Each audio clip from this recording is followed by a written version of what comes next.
Praise the lord. అందరికీ వందనాలు. ఈరోజు ఒక వాక్యాన్ని మీతో పంచుకోవాలని నేను ఆశిస్తున్నాను. మలాకి 2:16లో ఇలా రాయబడి ఉంది. భార్యను పరిత్యజించుట నాకు అసహ్యమైన క్రియని సైన్యములకు అధిపతి యెహోవా సెలవిచ్చుచున్నాడు. మై ఫ్రెండ్స్, ఇందులో దేవుని జ్ఞానము, దేవుని కృప ఎంతో ఉంది. బైబిల్ చెప్తుంది, భార్య దొరికిన వానికి మేలు దొరుకును. అంతేకాదు, జీవమనే కృపావరంలో దేవుడు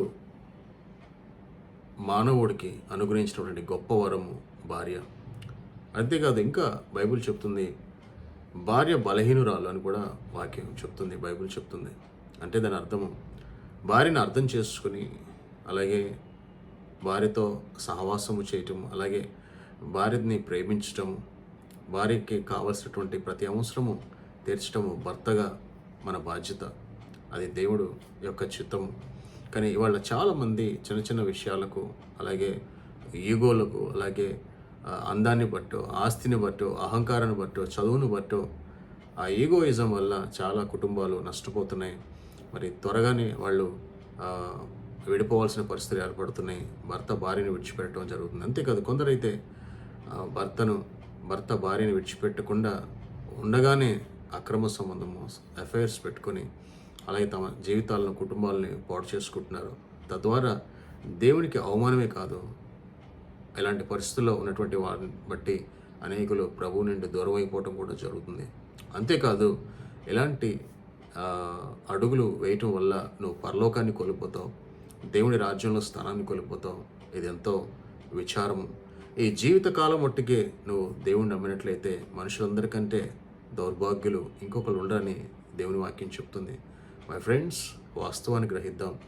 ప్రభు ప్రేమను, ప్రభు కృపను పొందుకొని దేవుని రాజ్యాన్ని ఈ భూలోకంలో కట్టటము అది ఎంతో దైవికము. పాశ్చాత్యక దేశంలో జరుగుతున్నటువంటి ఆ వెస్ట్రన్ కల్చర్, అలాగే ఆ వెస్ట్రన్ సిస్టమ్, అక్కడ ఉన్నటువంటి వాళ్ళ అలవాట్లు మన భారతదేశంలో ఉన్నటువంటి భారతీయులకు ఉన్నటువంటి సాంప్రదాయాలు వేరుగా ఉంటాయి. అక్కడ వాళ్ళని చూసి మనం జ్ఞానం నేర్చుకోవాలి, టెక్నాలజీ నేర్చుకోవాలి, విద్య నేర్చుకోవాలి, స్కిల్స్ నేర్చుకోవాలి. కానీ అక్కడ వాళ్ళు అలా చేశారనో, లేకపోతే ఒక్కొక్కళ్ళు అనేకమైన మ్యారేజెస్ చేసుకున్నారనో, డైవోర్స్ తీసుకున్నారనో, ఆ కల్చర్ని మనం కూడా నేర్చుకుంటే అది దేవునికి ఎంతో విరోధము. అక్కడ మనము ఆ దేశస్తుల ద్వారా, మిషనరీస్ ద్వారా ఈ దేశంలోనికి మనం సువార్తను ఆహ్వానించాము, రక్షకుడిని తెలుసుకున్నాము. ఇది ఎంతో ధన్యత ఆ దేశాన్ని బట్టి. కానీ ఆ దేశంలో ఉన్నటువంటి ఆ పాజిటివ్, అలాగే స్పిరిచువల్గా మనం పొందుకున్నటువంటి లాభాలు వాటిని దృష్టిని పెట్టుకుని వాళ్ళ దగ్గర ఉన్నటువంటి స్కిల్స్ నేర్చుకున్నాం. వీటిని బట్టి మనం సంతోషించాలి. కానీ వాళ్ళటువంటి చెడు గుణాలను మనం, అలాగే చెడు అలవాట్లను మనం నేర్చుకుని నష్టపోతే ఆ దేవునికి ఎంతో విచారము, ప్రభు దుఃఖపడతారని ప్రభు వాక్యం సెలవిస్తుంది. కాబట్టి అలా చేయక, ఎందుకని ఒక బోయాజులాగా నువ్వు ప్రేమను కలిగి నీ భార్యని ఆదరించకూడదు, దేవుణ్ణి స్తుతించకూడదు, గణపరచకూడదు? యోసేపులాగా నువ్వు ఎందుకని నీ సాక్ష్యాన్ని కాపాడుకోకూడదు?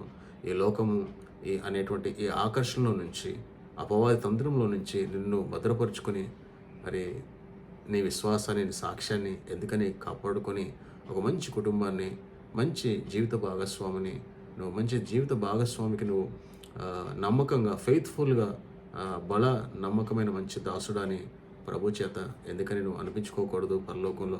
ఇలాంటి కృప మనందరం పొందుకోవాలని ప్రభు బయలుపరుస్తున్నారు, ప్రభు మాట్లాడుతున్నారు.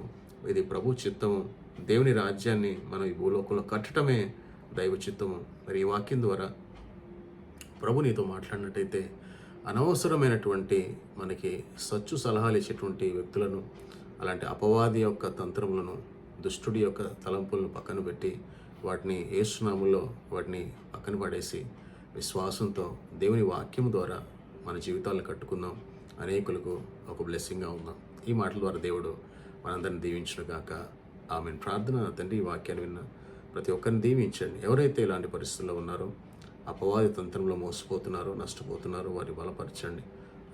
అహంకారాన్ని, ఈగోని పక్కన పెట్టి కుటుంబాన్ని కట్టుకుని భార్యాభర్తలు అర్థం చేసుకునే వ్యక్తిగా సహకరించి నీ ఆత్మచేత వారి కుటుంబం కట్టుబడే కృపను వీరికి అనుగ్రహించమని యేసు నామములో ప్రార్థిస్తున్నాం తండ్రి. ఆమెన్. ఈ వాక్యం ద్వారా ప్రభు మిమ్మల్ని బలపరిచారని, మిమ్మల్ని ధైర్యపరిచారని నమ్ముతున్నాను. మరొక అంశంతో మళ్ళీ కలుద్దాం. అంతవరకు సెలవు. ప్రభు మిమ్మల్ని భద్రపరచును గాక. షాలోమ్.